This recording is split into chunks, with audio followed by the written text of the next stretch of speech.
Ngayon pa lang, naka-alerto na ang iba't ibang ahensya para sa pagpasok ng bagyong Nina.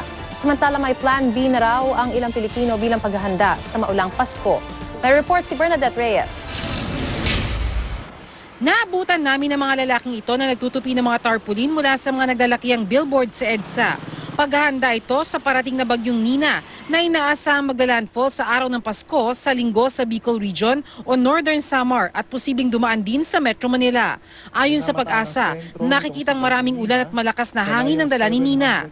May mga pag-ulan na raw na mararamdaman bukas ng hapon pero inaasahang malakas na ang ulan sa Linggo, araw ng Pasko. Ang NDRRMC naka-blue alert na ngayon.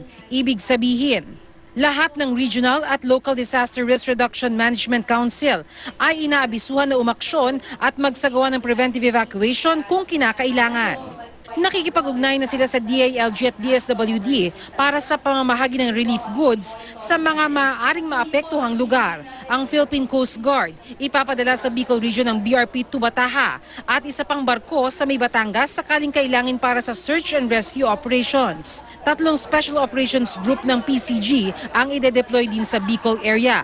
Lahat ng mga nakalib na divers ng Coast Guard, kansilado na ang mga bakasyon.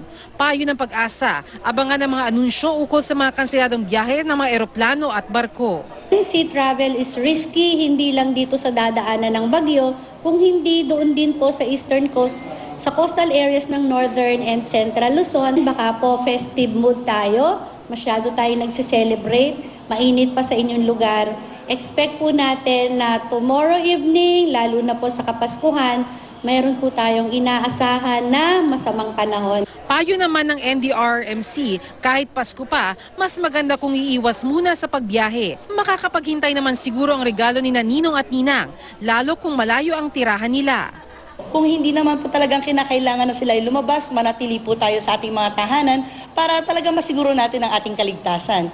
Si Josephine Queroda at kanyang mga kaanak sa labas ng bahay nagkakasiyahan tuwing araw ng Pasko. Ngayong may paparating na bagyo, may Plan B sila kapag sumungit ang panahon. Mahangin dito kasi pero maganda rin. Kasi kung umuulan dahil sabi di ba may maulan nga, diyan kami sa loob. At ang iba pang nakausap ng GMA News, Ayun, malungkot ang tao pag maulan. Siguro sa loob ng bahay, kantahan sa loob ng bahay lang. maaga namang naghanda ang buong probinsya ng Catanduanes kung saan inaasahang maglalandfall ang bagyo ayon sa Pag-asa. Ang bayan ng Virac isinailalim agad sa state of imminent danger. Dinala na rin agad ang relief goods sa mga lugar na mahirap abutin. Hindi man direktang apektado ng bagyo, malakas na ulan ang naranasan sa Midsayap, Cotabato. Binaha ang mababang lugar dahil dito. Inalerto rin ng mga lokal na opisyal ang mga residente laban sa landslide. Bernadette Reyes, GMA News.